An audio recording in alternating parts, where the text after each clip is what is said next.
जय श्री राम। बहुत स्वागत है आपका आपके अपने विशेष प्रोग्राम में। मैं हूं आपके साथ आचार्य राज मिश्रा। हमेशा एक खास प्रोग्राम आपके लिए लेकर के आता हूं और विचार करता हूं कि आपको महत्वपूर्ण जानकारियां दी जाए जिसका आप लोग जीवन में सही तरीके से लाभ प्राप्त कर पाएं। आज हम बात करने जा रहे हैं मार्च माह को लेकर के किस प्रकार व्यतीत होने वाला है हमारे जो जातक जातिका हैं, स्पेशली वृष राशि के लिए। बहुत अच्छे जातक जातिका होते हैं वृष राशि के लिए। मध्यम कद काठी, अट्रैक्टिव लुक, दूसरों को प्रसन्न रखना, खुद को प्रसन्न रखना, दूसरों को प्रसन्न रखने का प्रयास करना, ये सारी जो विचारधाराएं होती हैं वो आपके अंदर होती हैं। इस माह जैसा कि राहु का गोचर आपकी राशि में हो रहा है, केतु का गोचर आपके 7th हाउस में, वो हमेशा की तरह आपके साथ रहने वाला है। हाँ, बृहस्पति के साथ सूर्य का गोचर आपके लिए बहुत अनुकूल रहेगा। बृहस्पति और सूर्य का जो गोचर है वो आपके 10वें भाव में रहेगा। ये एक बहुत अच्छी परिस्थिति है आपके लिए। 9वें भाव के अंतर्गत गोचर करेंगे मंगल, शुक्र, बुध और शनि। 4 प्लैनेट करीब 9th हाउस के अंतर्गत गोचर करेंगे। आपकी राशि स्वामी भी 9th हाउस के अंतर्गत ही जाकर के गोचर करते हुए दिख रहे हैं। खैर, यहां पर बुध का जो परिवर्तन है वो 6 मार्च को आपके 10वें भाव में हो जाएगा। उसके बाद 24 मार्च को आपके मीन राशि में चला जाएगा, तो आपके 11 भाव में हो जाएगा।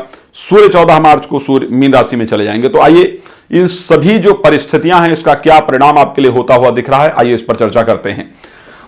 लग्न के स्वामी का 9th हाउस के अंतर्गत जाकर के गोचर करना और साथ में शनि का 10वें भाव के स्वामी का गोचर होना, 5वें भाव के स्वामी का गोचर होना, एक प्रकार का राजयोग आपके 9th हाउस के अंतर्गत जाकर के बनता हुआ दिख रहा है। ठीक है, इस माह में एक राजयोग आपके 9th हाउस में बन रहा है और ज्योतिष शास्त्र बहुत अच्छा कहता है कि धर्माधिपति राजा मंत्री मंत्राधिपो भवेत, उभय अन्योन्य संदृष्टो जात सचेती राज्य भाग।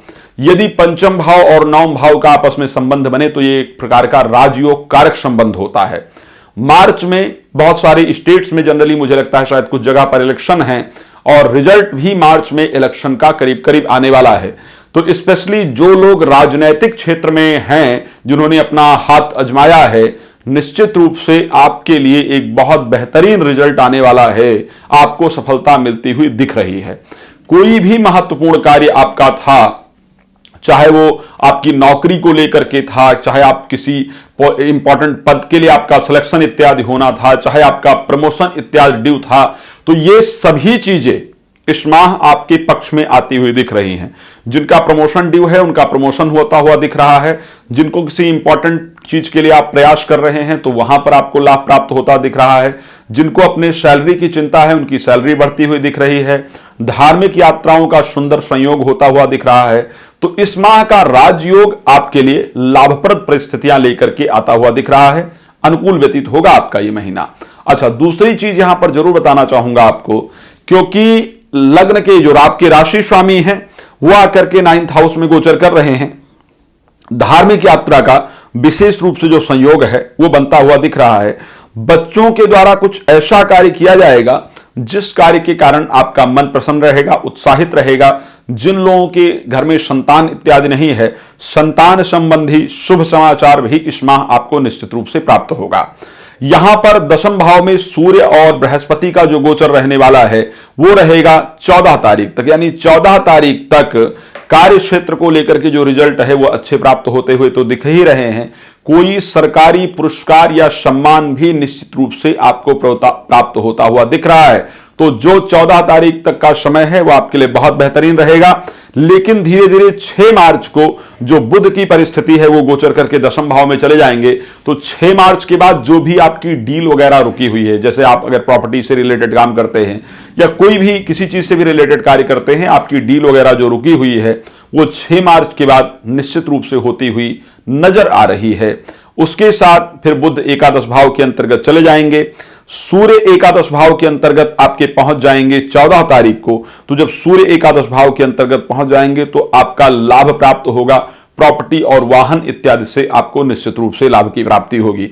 तो इस प्रकार अगर मैं पूरी तरह से देखता हूं, प्रेम संबंध को लेकर के भी ये माह बेहतर है।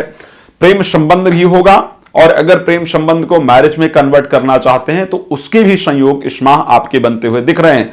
बट एज यूजुअल वैवाहिक जीवन पर विशेष ध्यान देने की आवश्यकता है, क्योंकि 7th हाउस में जो केतु गोचर कर रहे हैं उनको नजरअंदाज नहीं किया जा सकता है। तो चलिए, एक विशेष जानकारी थी। अगर अन्य कोई भी जानकारी चाहिए तो आप, जैसा कि आप जानते हैं कि संस्था का नंबर आपको दिखाया जा रहा होता है, तो आप इस पर कॉल कर सकते हैं, जानकारी प्राप्त कर सकते हैं। मानस ज्योतिष ज्ञान हमारा फेसबुक पेज है जिस पर कॉलिंग प्रोग्राम होता है। प्रतिदिन रात को 9 बजे और दोपहर को 12 बजे में लेकर के आता हूं, तो आप लोग लाइव कार्यक्रम में जुड़ करके कॉल के थ्रू बात कर सकते हैं। हमारे चैनल पर, मैं अपने यूट्यूब चैनल पर भी लाइव प्रोग्राम लेके आने का विचार कर रहा हूं, करता भी हूं लाइव। तो ऐसे कंडीशन में आप हमारे साथ यूट्यूब पर भी कनेक्ट हो सकते हैं। चलिए अब कार्यक्रम को यहां पर विराम देता हूं। जय श्री राम, बहुत धन्यवाद।